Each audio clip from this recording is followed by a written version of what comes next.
We shall examine the evidence acquired yesterday.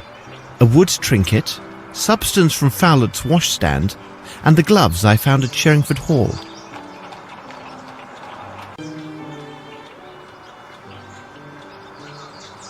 Let's examine it under the microscope. Greasy substance. Very interesting.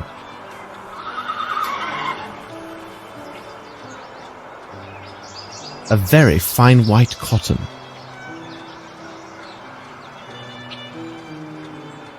I recognize the style of this trinket.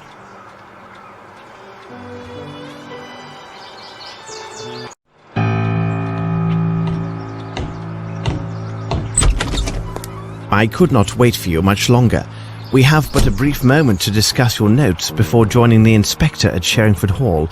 Poor Lestrade must have spent a terrible night. My word, Holmes, even you have admitted that this case is uniquely perplexing and difficult. You are, of course, correct. I still have not arrived at a reasonable and definite explanation of these events. You see, Watson, our success lies entirely in our ability to sift through the vast amounts of facts and evidence we have at our disposal and discern which items are of true significance. We cannot allow ourselves to be blinded by the superficial logic of forced hypotheses. We also must not overlook the trifles, as by their very existence they can destroy the most solid of theories. Watson, consider this. All persons intimately involved with the preparations for the reception knew the precise position Sir Bromsby would occupy on that stage. We must remark that they had this knowledge for at least a week beforehand. Numerous experts have made much of the fact that the deadly shot was of unnatural precision. We have also learned that Horace Fowler was a renowned expert on all types of mechanical devices and automatons. Then Fowler is found dead a mere 2 days ago. These facts give rise to a serious line of inquiry. I find your deductions quite probable, Holmes. But how can we explain the guest list with notes? Any probable theory about these events must correspond in all ways, including the smallest of details. Watson, I have a general idea of what you discovered during your return to the Flatham railway station. Please correct me if I get any detail wrong.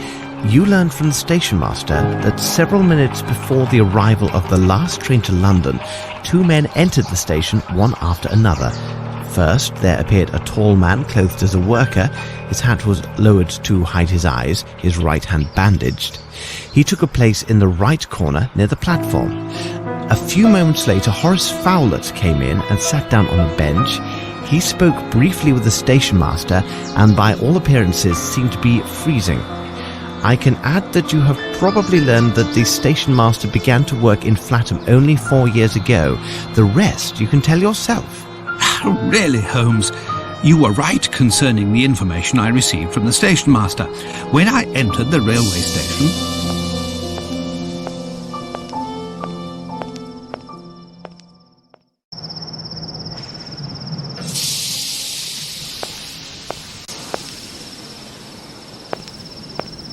Hello. If you could, I need some information regarding the last scheduled train to the north, specifically the one that ran 2 days ago. You're one of those fellows from London working with Fletcher, aren't you?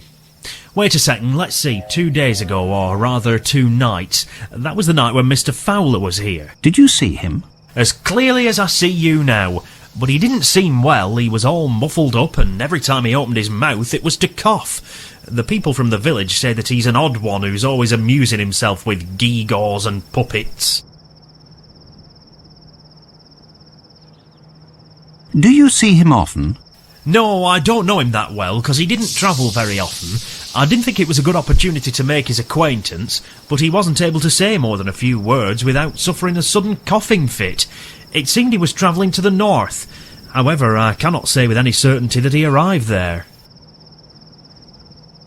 Was there anyone else on the platform? Yes, there was a fellow. I could see his face beneath his cap, and for a second I thought he had a revolver in his pocket, but then I noticed that it was merely his hand.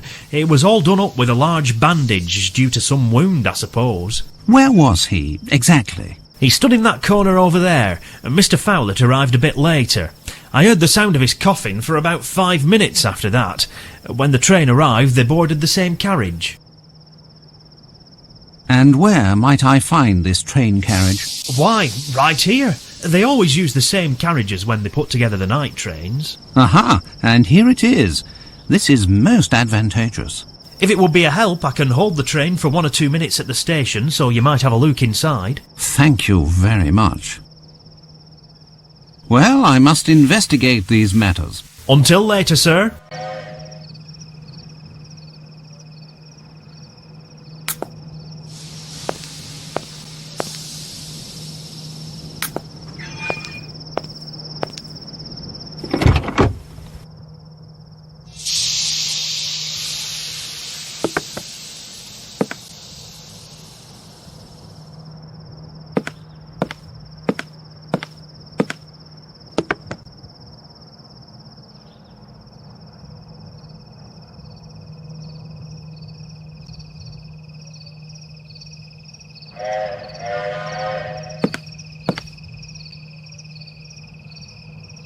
It could be evidence.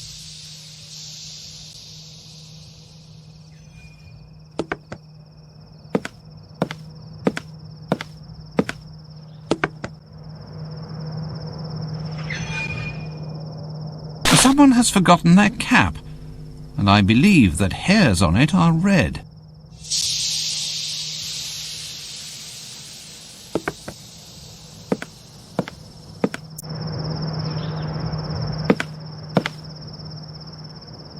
A Cherapaki cigarette, the same as Holmes found at Sherringford Hall.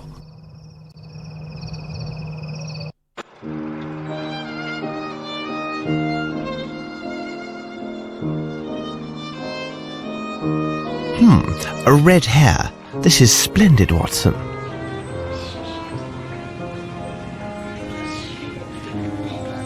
I did not dare to disturb your thoughts on our way back to London last night. I had quite forgotten about this hat.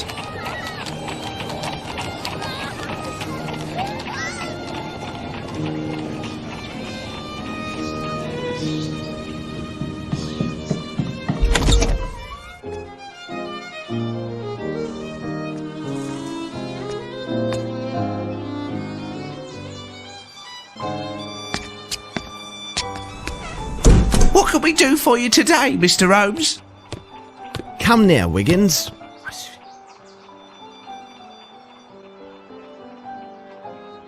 Mind you look sharp. There'll be an extra guinea for the lad that finds him. Goodbye. We must leave now, Watson. Let us return to Sherringford Hall.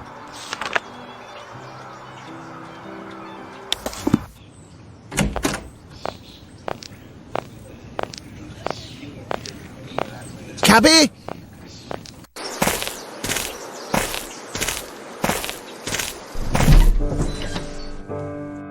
My respects, madam. It would seem that you have received good news. Oh, it's Miss Bromsby and her admirer, Lieutenant Harrington. It is wonderful to see love bloom despite such tragic circumstances. Have you ever met Wyatt Collins? The nephew of the late Sir Bromsby?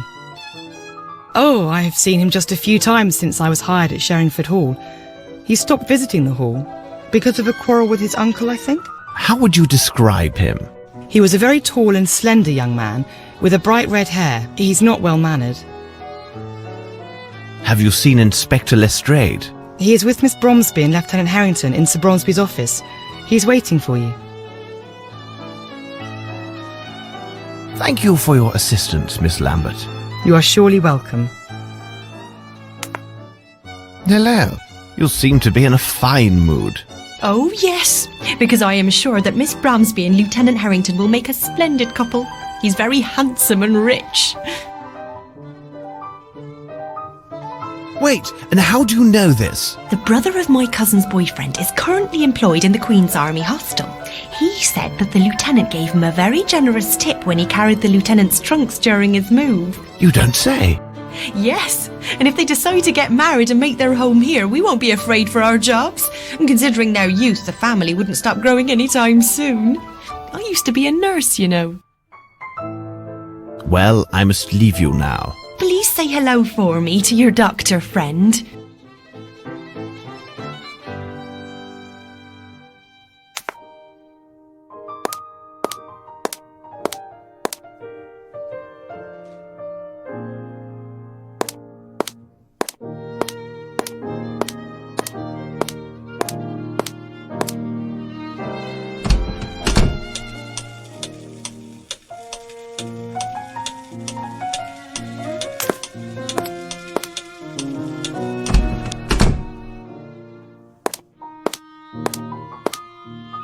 Hello, Mary. Hello, sir. Tell me, Mary, do you remember Wyatt Collins? Oh, he's a black sheep, that one is. He had a bad habit of stealing from the wine cellar at night. Then he was so saucy, he tried to pin it on the staff the next day. Can you imagine that? So you weren't fond of him, on the whole? He spoke ill of everyone. Why, I recall the day our master tossed him howling into the street because the blackguard dared to slander Mr. Grimble. Well, I will see you later, Mary. Goodbye.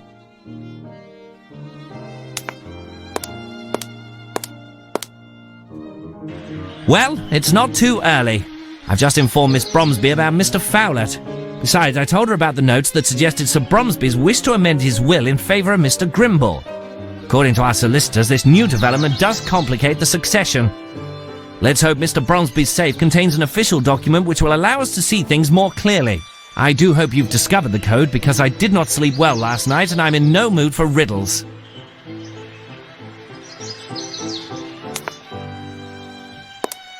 The sequence of numbers found at Fowlett's should help me discover the code.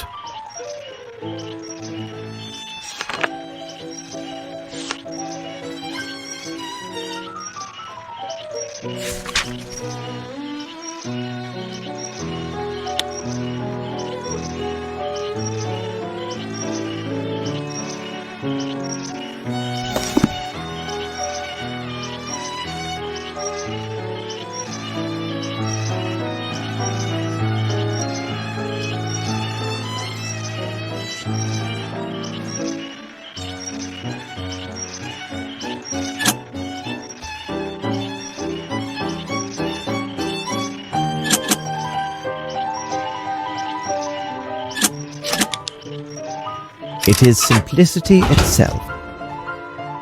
This could be valuable evidence. Bank statements. What could this key open? I have no interest in this.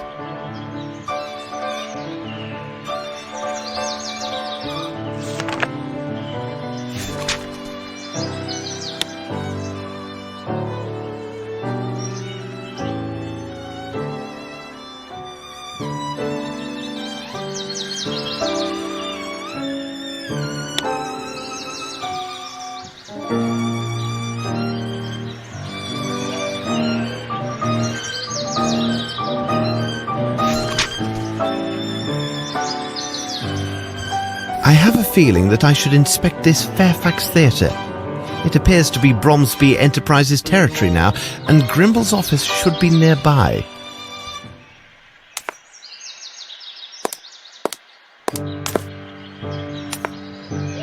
Not one shred of paper about the inheritance. My superiors keep pressing on me, saying that we're going to a crisis in the city. For now, I'll check into this Richards character. What are your plans? First of all, I will need this key. I presume that you have had neither the time nor the opportunity to inform Mr. Grimble about the current state of the investigation. As it is the weekend, could you ask him to come in? Rest assured it will be done. Miss Bromsby, I will ask you for your continued patience. I have given you my word that I would discover the truth, and upon my word, I shall find it. Gentlemen, Watson, we must take our leave.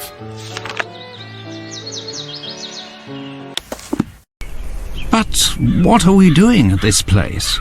And why did you ask Lestrade to call Herman Grimble to Sherringford Hall? To ensure Grimble would not find us here. In the pursuit of justice, Watson, we are once more obliged to bend the law. Sorry, but why? If Scotland Yard can be shown the necessity of searching the offices of Bromsby's cement works, Many things may happen. Exactly, Holmes. Now, Watson, we need to find a way into the cement works. Oh, Watson, it seems fortune favors us.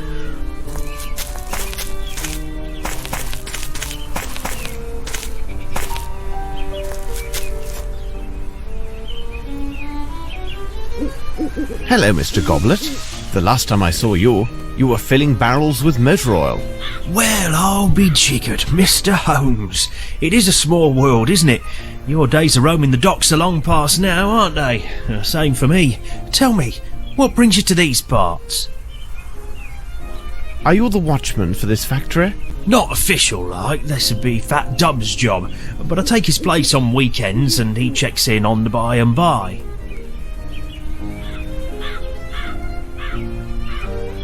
Who is regular night watchman? That will be Marty and his dogs. Why, Mr. Holmes? In truth, I'm interested in the recent murder of Sir Bromsby. My investigation convinces me that vital evidence may well lie within this place. Say nothing more. Here's the key for the office. It's the building just to the right after the entrance. The building's in the centre of the workers' cloakrooms. I don't think you'll find much to interest you there. Further in the yard, there's the storehouse for raw materials. Do you also have the key to the former Fairfax Theatre? No, I don't have that key. The only key I know of was given to Mr. Grimble when the building was bought. Mr. Holmes, you must make haste, as Dubs has not been by for over 2 hours, so I'd expect him in the next quarter hour or so. No need for thanking me. This is small service indeed for all that you've done for me in the past. We will return. I'll wait for you.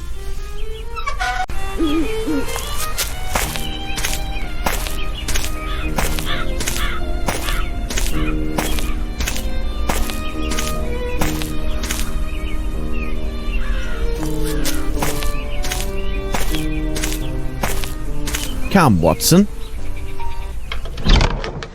Watson, stay by this window and let me know as soon as you see a large man coming from the other side of the street. All right, Holmes.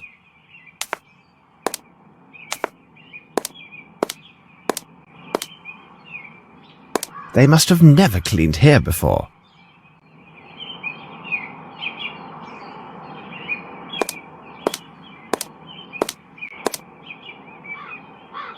What a beautiful model. Something else is needed here.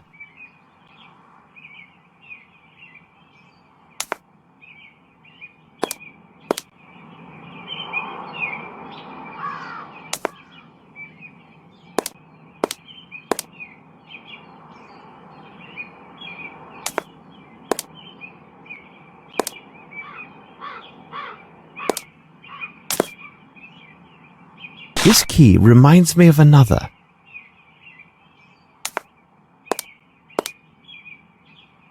Photographs of several completed projects of Bromsby's enterprises. Let's have a closer look. It is young Grimble, and there are visible signs of family resemblance between the two men.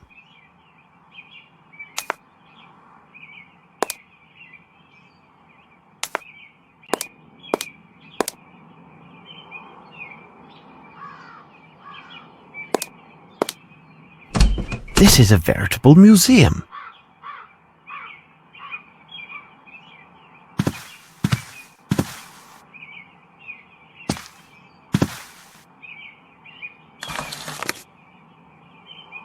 Closed.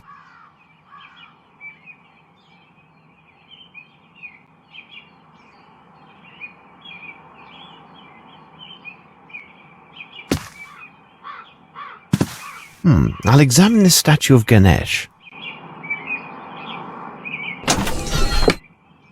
A miniature of Bromsby.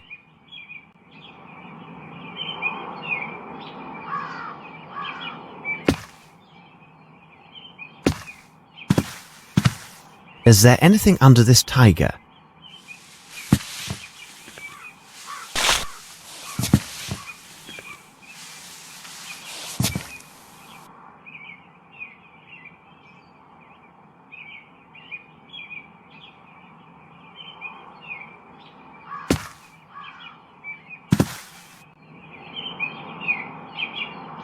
closed.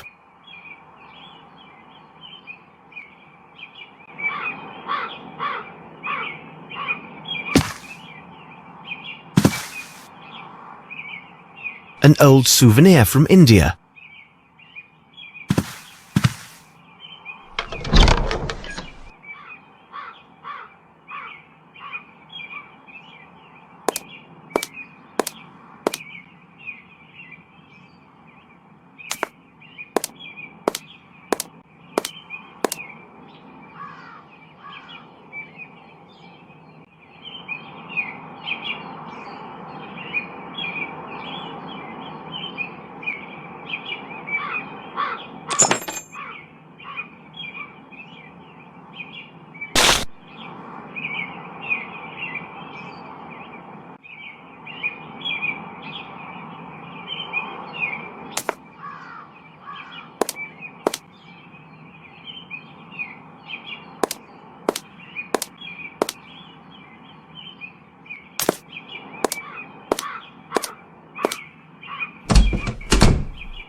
This writing is very hesitant and jittery.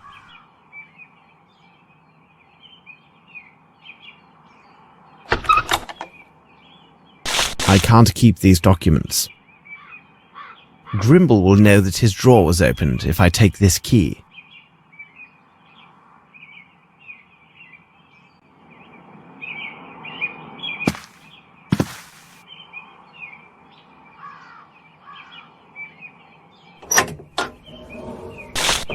Hurry, Holmes! I see someone coming. One moment. I must take care that everything appears undisturbed. Quickly, let us secure a cab. I must send several messages of great importance. Please sit down, Holmes. Even if you do not intend to eat, your constant agitation has been tiresome all evening. Besides, it threatens to ruin my digestion. Yes, but this activity allows me to concentrate. I suppose in the solving of this case, my brain must have priority over your stomach. Ah, Holmes! Hush, Watson. I can hear steps on the stairs.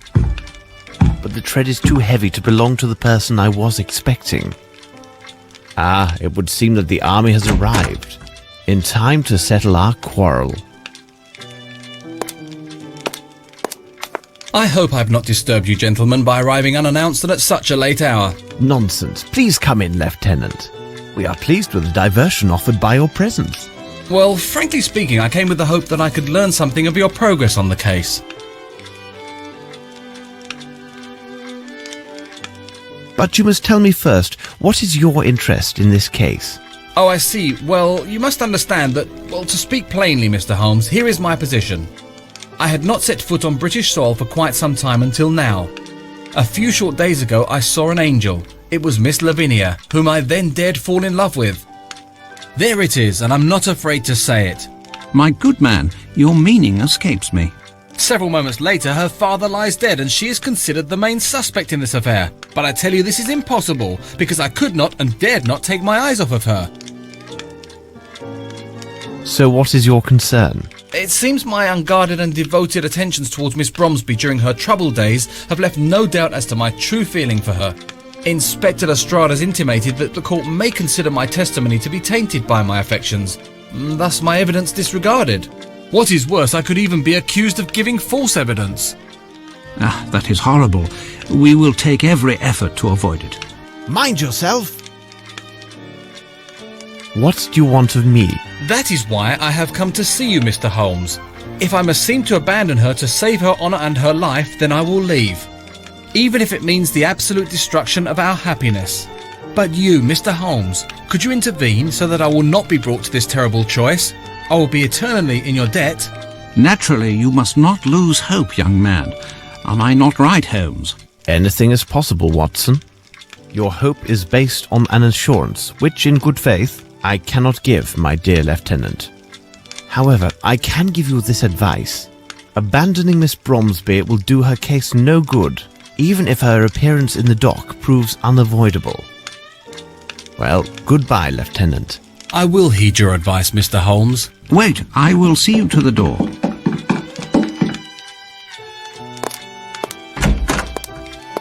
We got him, Mr. Holmes. He was going into the Bromsby cement works. What did you say, Wiggins? The man you're looking for went into the Bromsby cement works, mister, to the rear entrance. It was at night. Stapleton spotted him clear as day. Isn't that right, Stapleton? Here's your money and your extra guinea as promised. Well earned, lads. Bravo, Stapleton. Sometimes, Holmes, I do not know what stops me from... What are you going on about, Watson? You know very well what I am referring to. This brave young soldier is in total despair and broke down in tears in these very rooms. But the great Sherlock Holmes could not give him a farthing of hope or compassion. No, on the contrary, the great Holmes assures him instead that his beloved will likely stand trial, which... We do not have time to argue my methods. My irregulars have just found the mysterious passenger who took the train with a man presumed to be Horace Fowlett on the very night that Fowler was murdered. Our elusive passenger has been traced to the Bromsby cement works. There is not a moment to lose. I must return to that place. Are you with me? The Bromsby cement works, of course.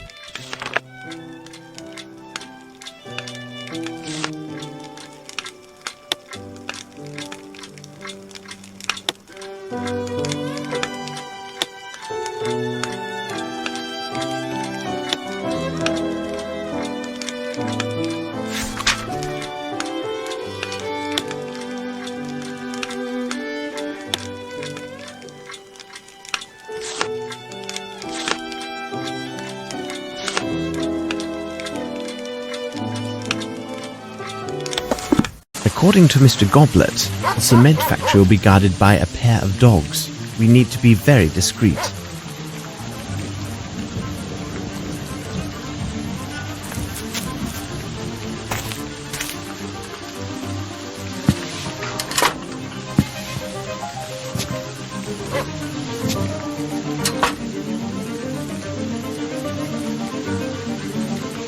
Come, Watson. Stay here, Watson. If anyone attempts to scale this wall, then cross over to this side. Make as much noise as you can to attract the guard. Be careful, Holmes. I must get to the main office and locate the key to the Fairfax Theatre without being noticed by the guard and his dogs. I must stay hidden at all times when I move.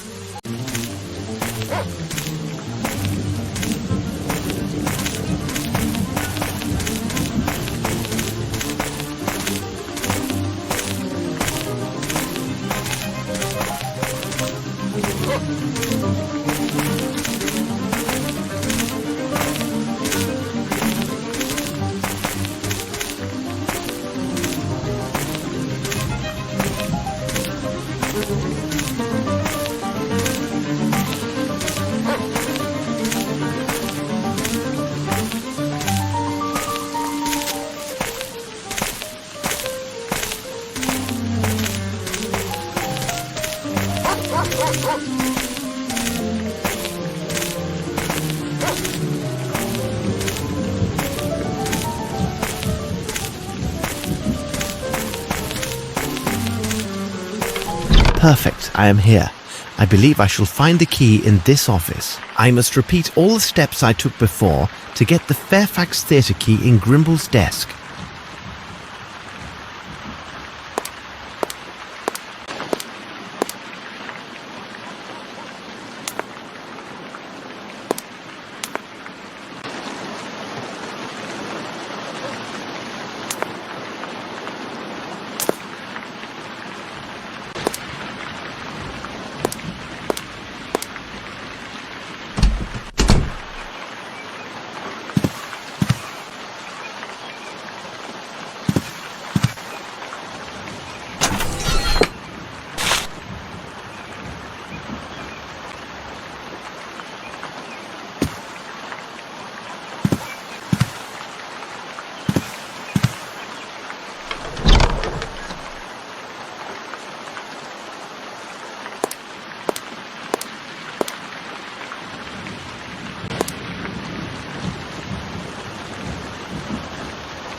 Observe, Grimble must have been here.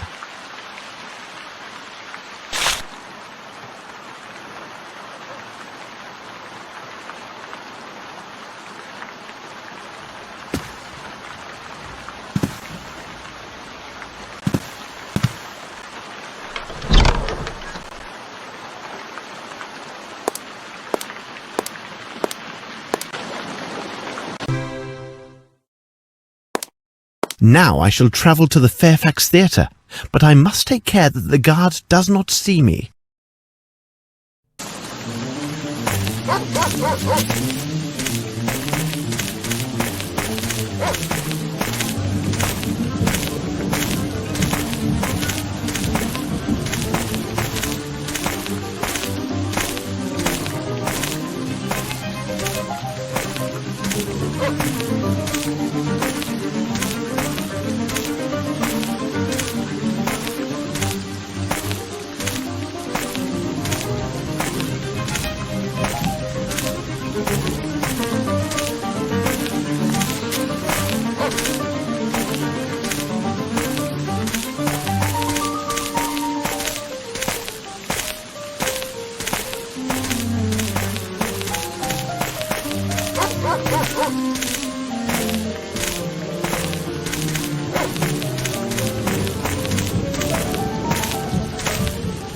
Come, Watson, let us enter. Watson, look to the gates and let me know if a guard or anyone else is coming. All right, Holmes. My word, I can't see anything.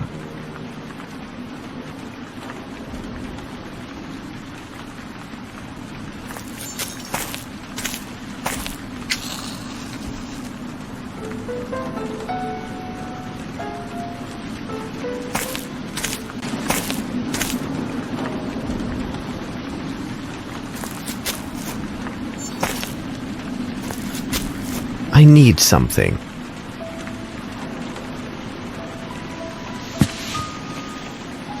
Damp white footsteps. Somebody has been here before us.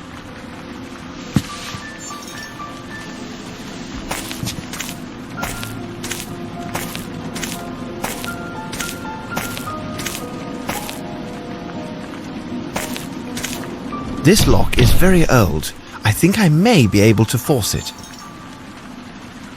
Let us enter. I must light the lamp. I can't see a thing.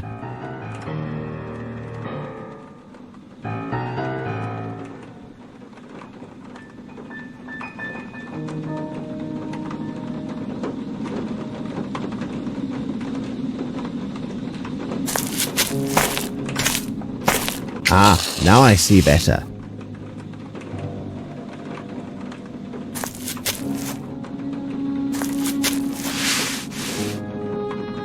Traces of blood and hair.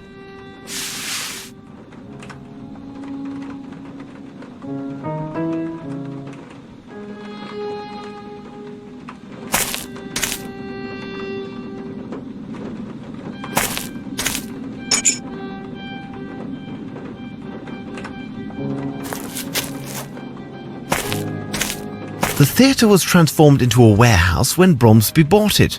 Few traces remain from the old days.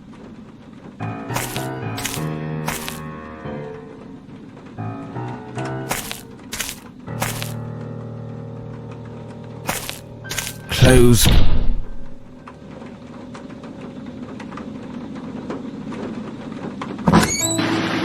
This place is rather sinister.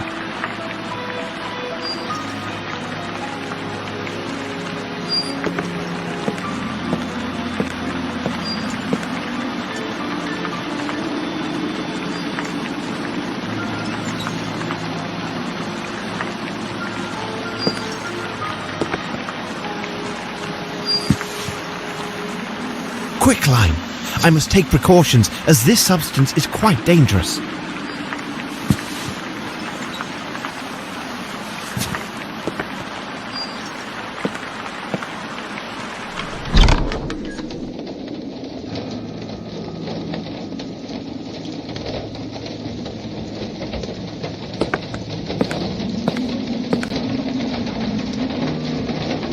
The The knot is too tight. I need something to cut it.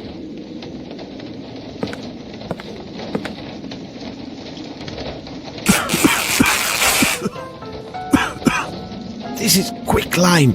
I need a mask to protect myself.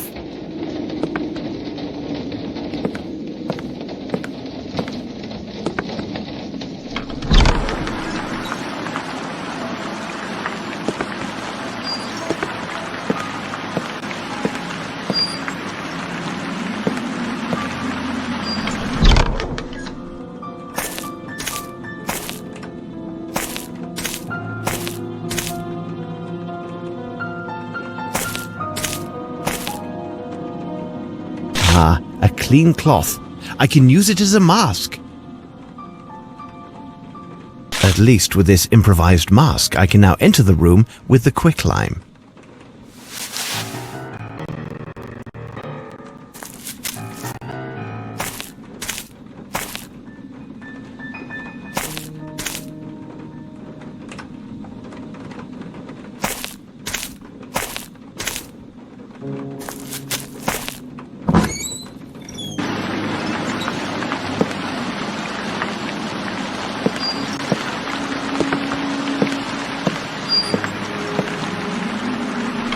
We are running out of time.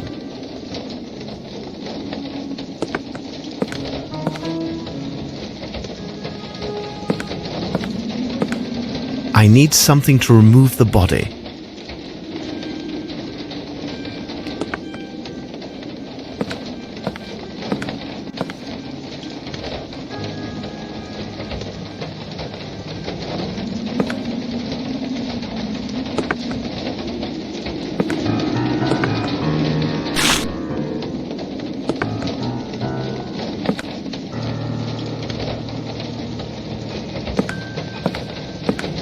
No, I need to find something else.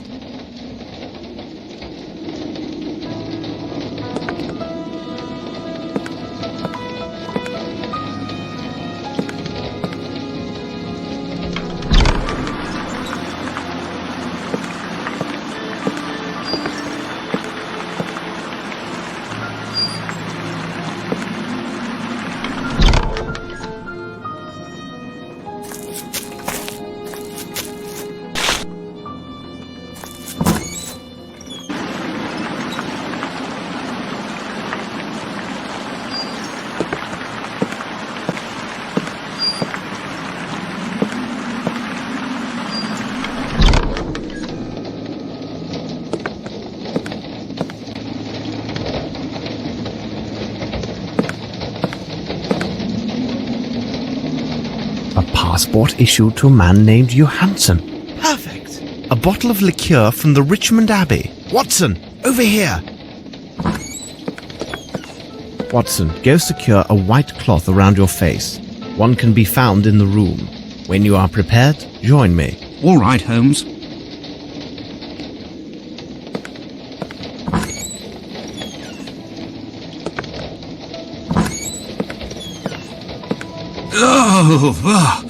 Oh, poor devil. Yes, there's something of the devil in this. However, I'm sure in a way you have not considered. We should take our leave as quietly as we came. I do hope that Lestrade will follow my instructions to the letter. If we want to keep our advantage in this inquiry, no one can know that we have discovered the body.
It seems to me that we have gathered all of the key elements, Watson.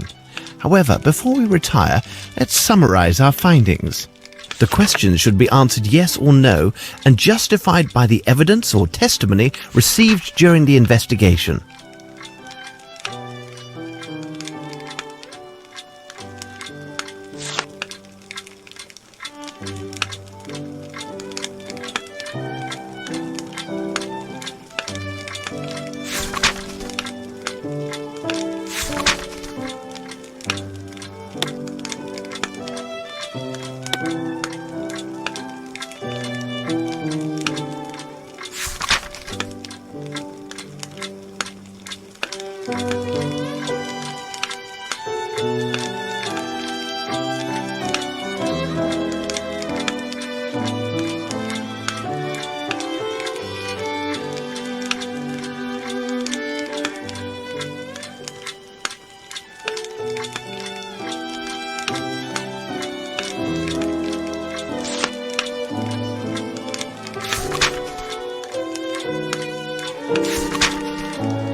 A passport issued to a man named Johansson.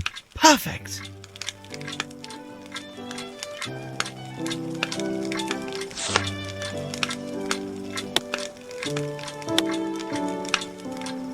It is simplicity itself, Watson. We have answered all the questions.